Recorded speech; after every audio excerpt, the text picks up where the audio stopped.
Bismillahirrahmanirrahim. Alhamdulillahi Rabbil Alamin.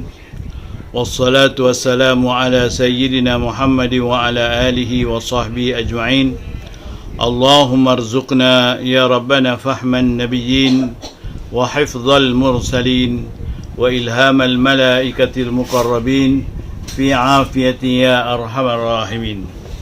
Allahumma allimna at-ta'wil wa faqihna fid din wahdina ila sawa'is sabil.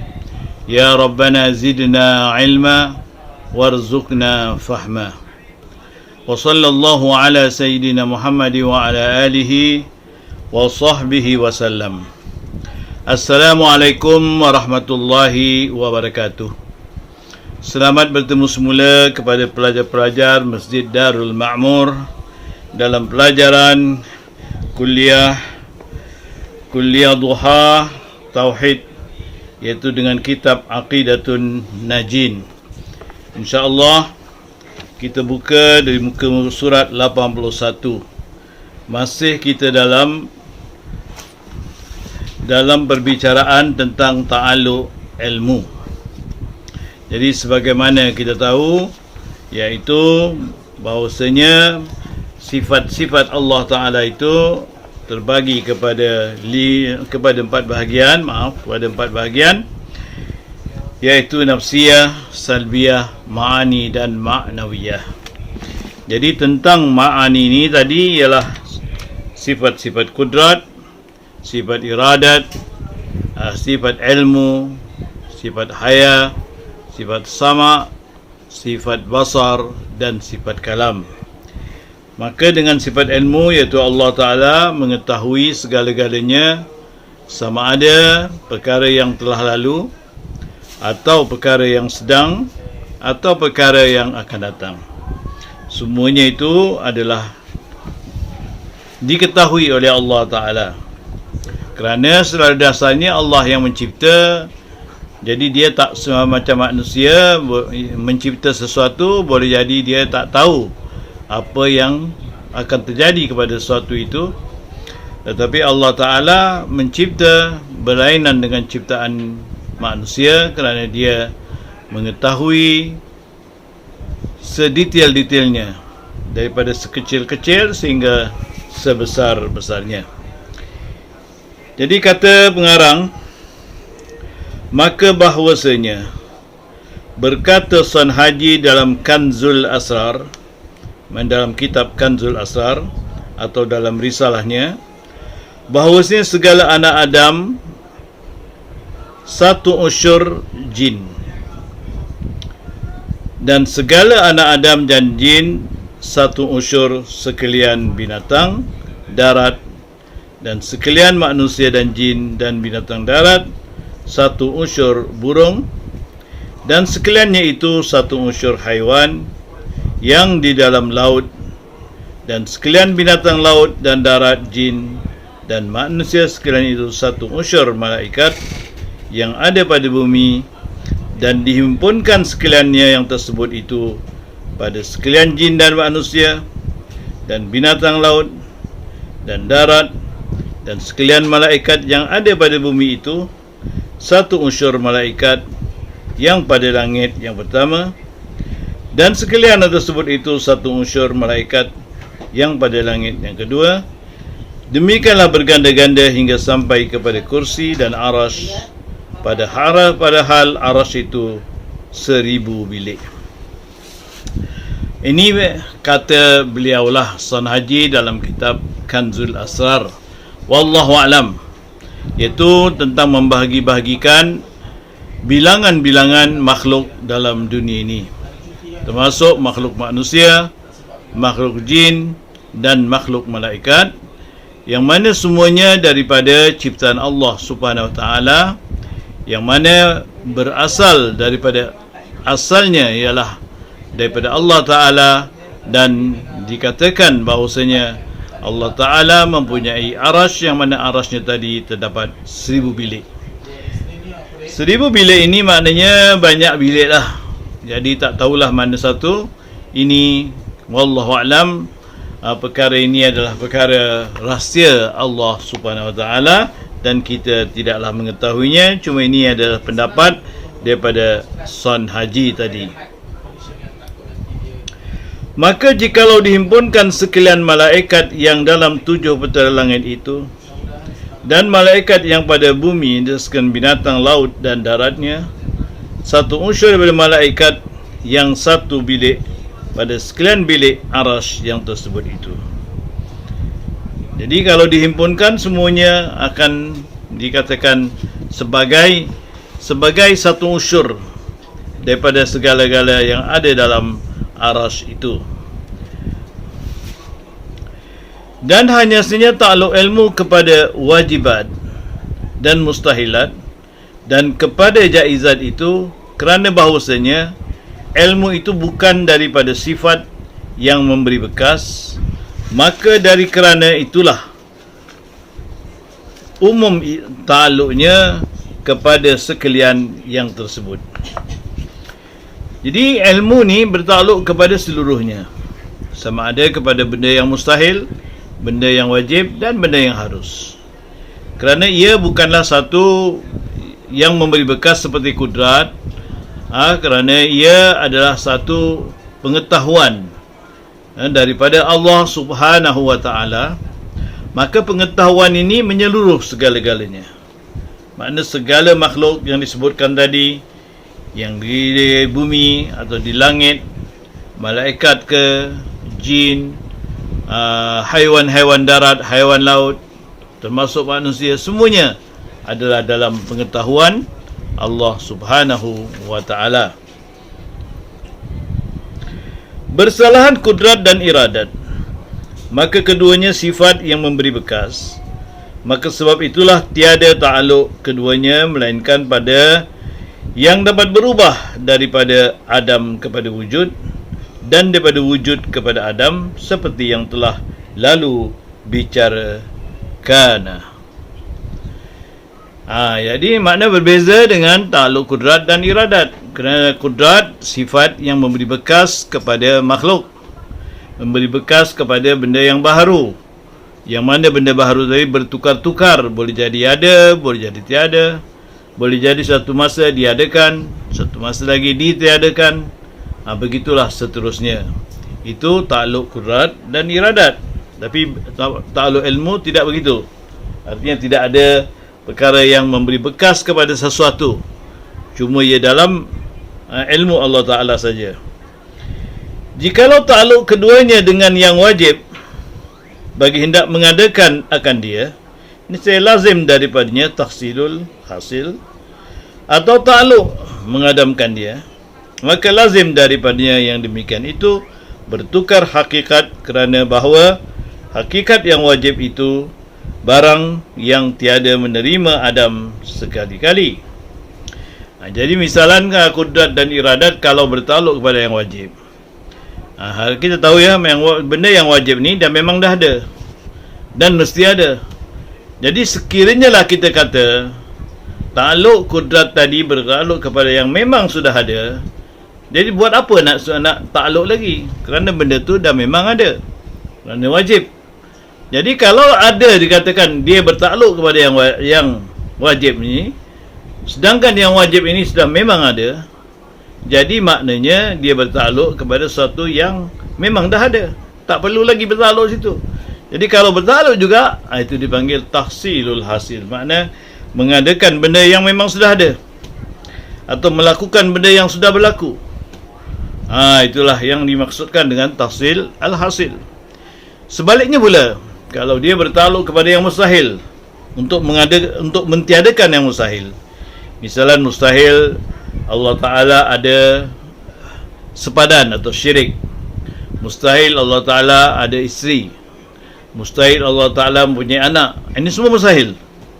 Kalau memang nak bertakluk kepada mustahil dah tiada, nak ditiadakan lagi, jadi buat apa nak bertakluk kepada benda yang tiada? Jadi kalau bertakluk kepada yang memang diadamkan ia, maka kalau nak diadamkan lalu diadakan pula, ataupun nak adamkan diadamkan lagi, sudah menjadi sesuatu yang dikira sudah terbalik. Artinya yang mustahil sudah menjadi wajib. Ini tak mungkin terjadi. Mana kerana hakikatnya yang mustahil memang tak boleh ada, tidak boleh jadi wajib, tidak boleh ada.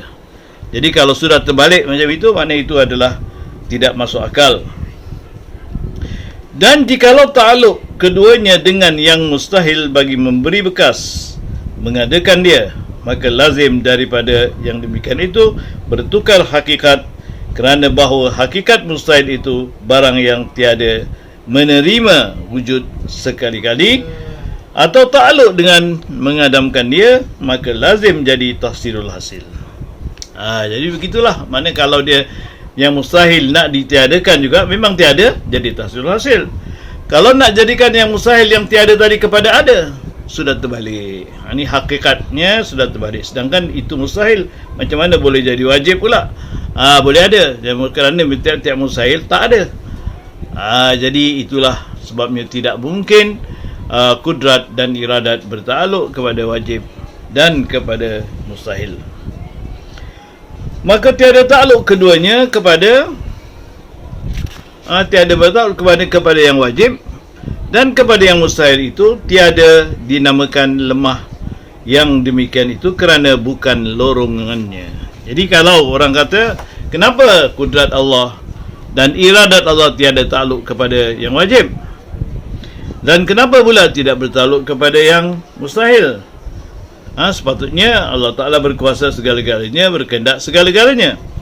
Kerana apa? Kalau mana dikatakan, kalau begitu sifat Allah Ta'ala ni lemah, tidak mungkin kita terima itu. Kerana memang sudah dilorongkan atau sudah ditetapkan bahawasanya tiap-tiap yang wajib memang mesti ada, tidak boleh tiada, dan yang mustahil mesti tiada, tidak boleh ada. Jadi tak menunjukkan yang Allah Ta'ala itu lemah atau sifat Allah Ta'ala lemah. Tidak mungkin berlaku seperti dakwaan yang didakwa oleh orang yang hendak mengaibkan ataupun untuk mengurangkan akan kekuasaan dan kehendak Allah Ta'ala. Begitulah maknanya tentang sifat ilmu, yang mana kita telah mengetahui ilmu itu ialah satu sifat yang qadim, iaitu sifat yang qadim bergantung kepada zat Allah Subhanahu Wa Taala, di mana dengan ilmu tadi Allah Taala mengetahui segala-galanya, iaitu ta'alluqnya kepada yang wajib, mustahil dan harus. Dan kita telah bincangkan begitu lama dulu tentang sifat kudrat dan iradat dan ta'alluqnya.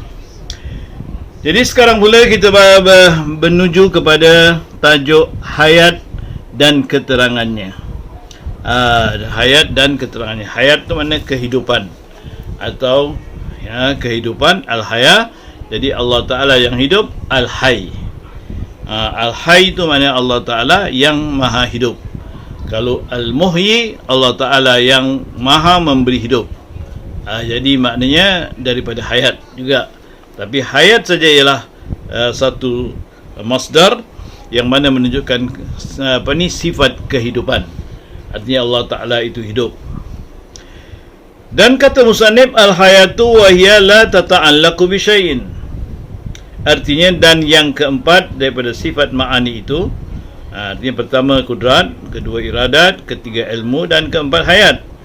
Yang keempat itu hayat, artinya hidup yang tiada dengan nyawa. Jadi kalau ke manusia yang dikatakan hidup ialah ada nyawa, ada nafas. Sebab itulah makna manusia itu hidup. Kalau sudah tidak ada nyawa, mana dia mati. Iaitu makna hidup ialah dengan tiada. Allah Ta'ala tidak demikian. Hidup yang tiada dengan nyawa dan tiada dengan nafsu. Nafsu tu nafas lah. Nafsu. Jadi Allah Ta'ala hidupnya tidak ada dengan menggunakan nafsu ataupun nafas. Dan tiada mizaj, yakni kejadian yang empat an-nasir atau unsur, dan tiada hidup itu dengan sebab makanan.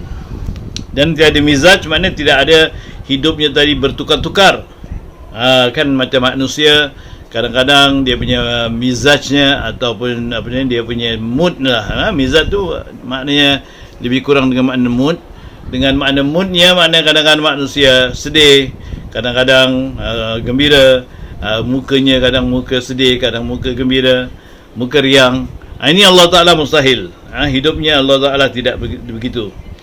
Dan juga tiada hidup Allah Ta'ala dengan sebab makanan. Mana Allah Ta'ala tidaklah hidup dengan sebab kerana makan. Kalau tak makan mati. Dia mustahil Allah Ta'ala demikian. Jadi itulah makna hidup Allah Ta'ala. Pertama sekali, tidak ada menyawa. Kedua, hidupnya juga tiada mizat, mana bertukar-tukar. Mood, makna dia punya bermudi-mudi, makna bertukar-tukar keadaannya. Tiada juga hidupnya dengan sebab ada makan atau kerana makan. Dan takrif hayat itu, itu takrifnya, hiya sifatun wujudiyatun tusahhihu liman qamat bihil idrak. Artinya iaitu sifat yang wujudiyah, yang mengesahkan ia, yakni sifat itu bagi yang berdiri ia dengan dia, yang dia yakni dengan orang itu akan idrak. Itulah sifat hayat. Sifatun wujudiyah. Sifat tu wujud. Artinya ada zat dan ada sifat hayat. Jadi kalau tak ada sifat hayat, mati. Ini mustahil Allah Ta'ala mati. Jadi ada sifat wujudiyah. Tusahhihu makna membenarkan ataupun mentasihkan. Hayat ni, sifat ini mentasihkan liman qamat bihi idrak, untuk orang yang ada mengerti ataupun ada idrak. Jadi siapa yang ada padanya idrak, mana disahkan oleh hayat tadi. Artinya iaitu maknanya kita tahu yang Allah Ta'ala hidup kerana manusia memahami bahawasanya hidup itu ada satu perkara yang penting. Yang penting pada sesuatu zat. Kalau tidak ada kehidupan, zat itu tentu tidak hidup. Kita lihat sajalah misalan pokok-pokok. Pokok tadi kenapa dia tegak, mengeluarkan bunga, mengeluarkan buah, daun-daunnya dan sebagainya, kerana dia ada sifat hidup pada pokok tadi. Kalau tidak ada sifat hidup dalam pokok itu, dia akan mati dan kering dan akan tak akan tumbuh lagi, ataupun dia akan hancur dan juga akan jadi kering dan tidak hidup. Jadi hidupnya tadi kerana kita ketahui bahawasanya ia ada sifat hayat. Jadi begitulah bandingannya kalau kita nak katakan Allah Ta'ala, mana sifat Allah Ta'ala yang hidup tadi adalah sifat yang mengesahkan bagi orang yang berdiri, ada idrak, mana ada pemahaman tentang untuk mengatakan yang Allah Ta'ala hidup. Artinya bahawa sifat bersifat ia dengan sifat idrak, yang iaitu ilmu dan sama dan basar. Artinya maknanya ada idraknya, mana ada pengetahuan atau ada pengertian atau perasaan, yang mana di sana tadi dengan hidupnya tadi tentunya ada dia dengar, sama, atau dia melihat, dan juga ada basar. Sama basar, itu ada ilmu dan sama dan basar. Maknanya dalam idrak tadi ada ilmu. Kerana bila orang mengetahui sesuatu, maknanya dia ada ilmunya di situ, mengetahui sesuatu, itu idraknya. Kemudian ada sama dan basar, artinya mengetahui bahawasanya sesuatu itu dapat dihidu atau dapat dilihat. Dapat dihidu, dapat dilihat, dan dapat didengar. Itulah idrak. Ada idrak di situ. Artinya ada sesuatu yang didapat dalam jiwanya. Untuk memahami idrak ni, sesuatu yang ada pada jiwa kita. Kita lihat sajalah, umpamanya kita jumpa seekor anjing. Jadi kita gertak saja anjing itu lari. Kenapa? Anjing itu tahu, maknanya dia ada bahaya. Ada bahaya. kalau sekiranya orang ini jadi musuhnya ataupun bahaya pada dia, jadi idrak dia tahu ini bukan tuan dia. Jadi dia akan menggonggong ataupun akan melawan kepada orang yang dia rasa takut. Begitulah juga kita misalan jalan-jalan, kemudian terjumpa tikus tu lari. Kenapa dia lari? Kerana dia tahu ada bahaya. Dari mana dia tahu bahaya? Ada idrak di situ. Kerana dia mengetahui dengan idraknya, bukan akal lah kerana dia haiwan, tapi dengan idraknya bahawasanya ada bahaya, lantas itu dia lari. Begitulah juga misalan seekor burung terbang, burung elang lah katakan, kemudian terbang, kemudian dia nampak ular di sebuah pohon dengan matanya yang besar tadi, nampak ular, jadi dia terus menjunam, lalu dia pun sambar ular itu untuk dimakan. Dan disambar dengan kukunya, dengan jari-jarinya, kemudian diangkat ular itu, dipetuknya lagi, kemudian dibawa terbang. Jadi kenapa dia datang tadi untuk makan ular tadi? Kenapa dia datang situ? Ia kerana idrak. Idrak dia dah lapar, kemudian dia mencari makanan dengan matanya dengan matanya yang terang, dia dapat melihat daripada atas akan gerak-gerak haiwan-haiwan seperti ular dan sebagainya, lalu diterkamnya, didatang kemudian diambilnya. Begitulah juga burung-burung yang ada mempunyai seperti bangau misalnya di laut, dia boleh menangkap ikan yang berada dalam laut atau dalam sungai. Kerana apa? Dia ada idrak di situ. Itulah idrak, yang dikatakan idrak. Jadi begitulah maknanya adanya idrak, ada kehidupan.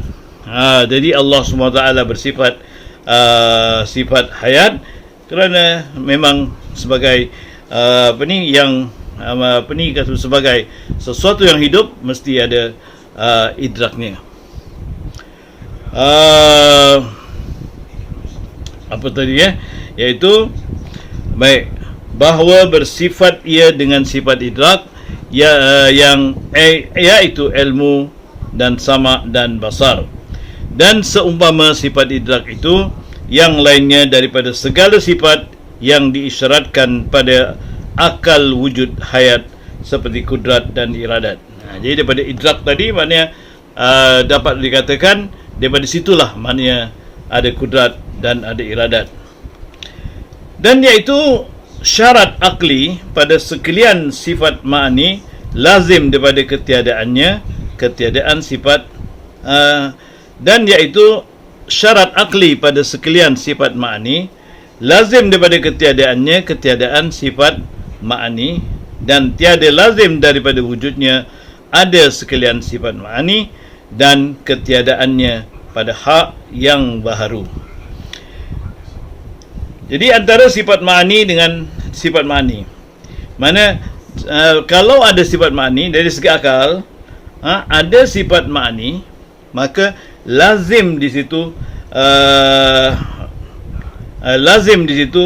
maka sifat ma'ani lazim daripada ketiadaannya. Kalau tiada sifat ma'ani, ketiadaan sifat ma'ani. Mana kalau tak adalah sifat ma'ani, dan tiada lazim daripada wujudnya. Mana kalau ada wujud sifat ma'ani, tiada lazim wujudnya tadi ada sekalian sifat ma'ani. Mana kalau tak ada sifat ma'ani, mana lazim ada sifat ma'ani, ada sifat ma'ani. Kalau lazim tiada sifat ma'ani, tak mesti adanya sifat ma'ani. Ini pada segi akal lah, segi akal. Dan adapun pada hak Allah, maka lazim daripada wujudnya ada sekalian sifat ma'ani, kerana sifat Allah Ta'ala itu tiada bercerai, setengahnya daripada setengah, dan tiada bercerai daripada zat. Itu kalau dari segi manusia. Jadi manusia mempunyai sifat, sesuatu sifat, maka sifat itu lazim ada pada manusia. Tapi kalau tiada sifat itu pun, manusia masih lagi hidup. Mana katakanlah dia sifat samaknya tak ada, tapi maknanya dia masih hidup lagi. Tapi Allah Ta'ala tidak begitu. Allah Ta'ala mempunyai sifatnya, dan terus sifatnya sentiasa ada dan tidak boleh hilang daripadanya. Itulah saja pada minggu ini. InsyaAllah kita akan bertemu di minggu hadapan untuk sambungan tentang sifat hayat ini daripada kitab kitab kita ini. InsyaAllah kita akan bertemu lagi. Salam daripada masjid, daripada pengurusi dan sekalian anggota-anggota Masjid Darul Makmur, dan daripada saya sendiri. Assalamualaikum warahmatullahi wabarakatuh.